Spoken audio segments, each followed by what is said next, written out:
certainly do not want to cause alarm, but we want residents to know that we are taking this situation very seriously. Tonight, thousands of people are being asked to conserve water in Nashville after a major line break. The city says temporary fixes are being put in place right now, but for the rest of the night, be warned. Yeah, anyone take a look inside this shaded area is being asked to only use water for drinking, cooking, or bathing. No watering lawns or any other type of irrigation. We do have live team coverage for you tonight of this water main break. This again affecting thousands here at home from Green Hills and 100 Oaks. Yeah, let's begin with News Channel 5's Todd Walker, who's live at the pump station, which is connected to the pipe that broke. Todd, these restrictions will be in place until at least the morning.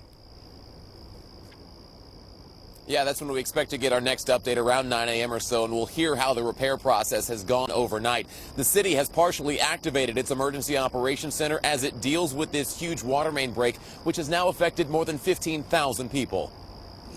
To get the mayor, the fire and police chief, and the director of your water service into the same room on short notice, it takes more than just a leak.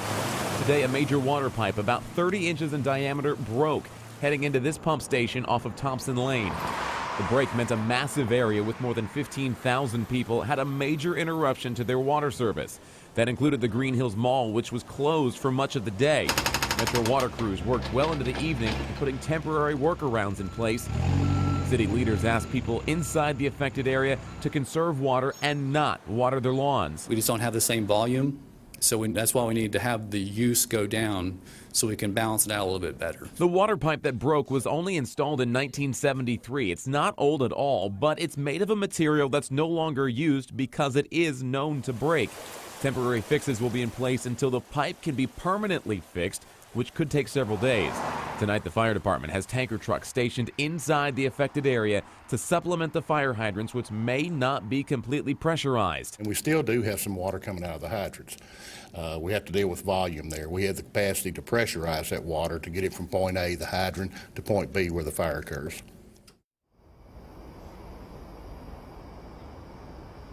The city says if those conservation methods are taken by everyone inside the affected area, everyone who is affected by this should have water service throughout the night. If you're not in that affected area, you don't have to do anything. Your water service is just fine and should not be impacted by this at all. We're live in 100 Oaks tonight. I'm Todd Walker, News Channel 5 HD. Todd, thank you. That broken pipe is in a wooded area, which is hard to reach, so it took crews longer than normal to assess the damage. Well, the water outage left residents and business owners in the affected area really scrambling today. Yeah, it caused a bit of a mess there. And throughout the afternoon, Office of Emergency Management employees have been handing out some bottled water to folks who really didn't have any left at home. News Channel 5's Emily Luxon joins us live from Hillsborough High School tonight, where crews are still standing by. Well, that's right, and they will be here throughout the night. You can see they still have plenty of water stocked here behind me. They say they've already given out about 12,000 bottles, but they say anyone out there who needs help is encouraged to stop by. Truck by truck, thousands of bottles of water arrived at Hillsborough High School to help people in need. Thank you very much. You're more than welcome. There is water that's still available by tap. It's just at a much slower rate than what most people normally deal with. So the bottled water just is a reassurance that they can have that to drink. Members of Metro's Office of Emergency Management right up front, ma'am, loaded up concerned residents' cars. There we go. Thank you, folks. Jesse Van Volkenberg stopped by after spending hours with no water. Earlier, a friend of mine went somewhere where there was water and bought us some, and I've been through that.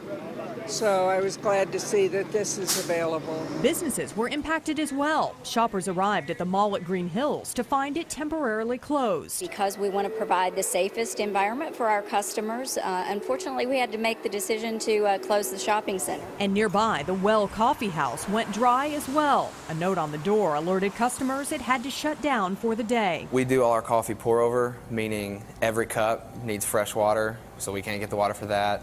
The espresso machine, the water can't go into that. OEM crews say they'll keep loading up water as long as it's needed. You're welcome. And appreciate people's patience during the situation. We just ask them, to do what is right, the right thing. And if they need water, then we're here and we're available for that. Good deal. OEM crews will remain here at Hillsborough High School as well as Creve Hall Elementary School tomorrow and as long as needed with plenty of bottled water. If you live in the affected area and you can't make it out to one of those locations, call 862-8750 for help. Reporting live at Hillsborough High School, Emily Luxon, News Channel 5 HD. And as always, make sure to stay with News Channel 5 on air and online at newschannel5.com. We will have the latest information for you on this water main break and when you can expect your water service to return to normal.